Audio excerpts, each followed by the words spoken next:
Welcome to Better Police Reports. I'm Jean Reynolds. Today's video is about a comma that made the national news. In February 2014, an Ohio woman named Andrea Camilleri parked her pickup truck overnight in a public parking lot. The next day it was towed away and she had to pay a fine to get it back. Camilleri went to court and lost. She appealed and won. Her ticket was expunged and she will be reimbursed for the towing and legal fees. Judge Robert A. Hendrickson in the 12th District Court of Appeals in Ohio made the decision on the basis of a missing comma. The village parking ordinance prohibited any motor vehicle, camper, trailer, farm implement, and/or non-motorized vehicle from parking overnight. Camilleri argued that her pickup was not a motor vehicle camper, and the judge agreed. Here's what he said in his ruling. By utilizing rules of grammar and employing the common meaning of terms, motor vehicle camper has a clear definition that does not produce an absurd result. If the village desires a different reading, it should amend the ordinance and insert a comma between the phrase motor vehicle and the word camper. In other words, we all know that commas separate items in a list: potatoes, cornflakes, ice cream, lettuce, flour, bananas. No one would write a list this way: potatoes, cornflakes, ice cream, lettuce, flour, bananas. Who ever heard of potatoes, cornflakes? I applaud this story because it makes a useful point. Commas are there for a reason.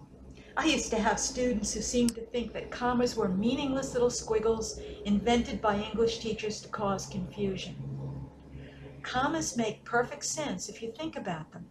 I'd like to give you 3 examples that show how useful commas are. We'll begin with this unfinished sentence. You can finish it any way you like. If we invite Mary Alice. Now let's look at the real sentence I had in mind.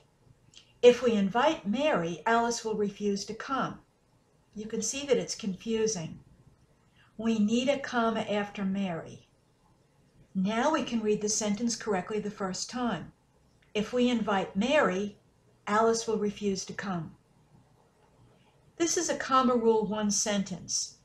If we invite Mary is an extra idea. It needs a comma. The real sentence follows: Alice will refuse to come. Our next example is what I call a comma rule 2 sentence. Again, it's incomplete. You can finish it any way you like. I found the revolver in Sergeant Lewis. Well, it's great that you found the revolver, but why was Sergeant Lewis missing? Here's the complete sentence. I found the revolver and Sergeant Lewis found the knife. There are 2 sentences joined by and. It's less confusing if you use a comma after the first sentence. I found the revolver and Sergeant Lewis found the knife. Let's look at one more example. He invited everyone but Joe. Poor Joe was left out. Or maybe he wasn't. He invited everyone but Joe was out of town. Again, this is a comma rule 2 sentence. 2 sentences joined by but. By the way, comma rule 2 is easy because most of the time there are only 2 words, and but, that you need to think about. Here's the corrected sentence. Notice that the comma makes it easy to understand the first time. He invited everyone, but Joe was out of town. Commas are useful and they're not difficult to learn.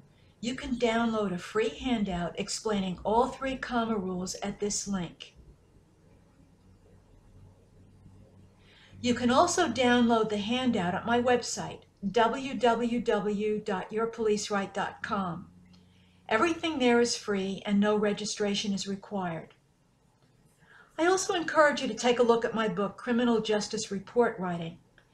There's a chapter about each comma rule along with exercises and an answer key. Go to www.amazon.com for a free preview or click on this link. And that's it for today. Thanks for watching.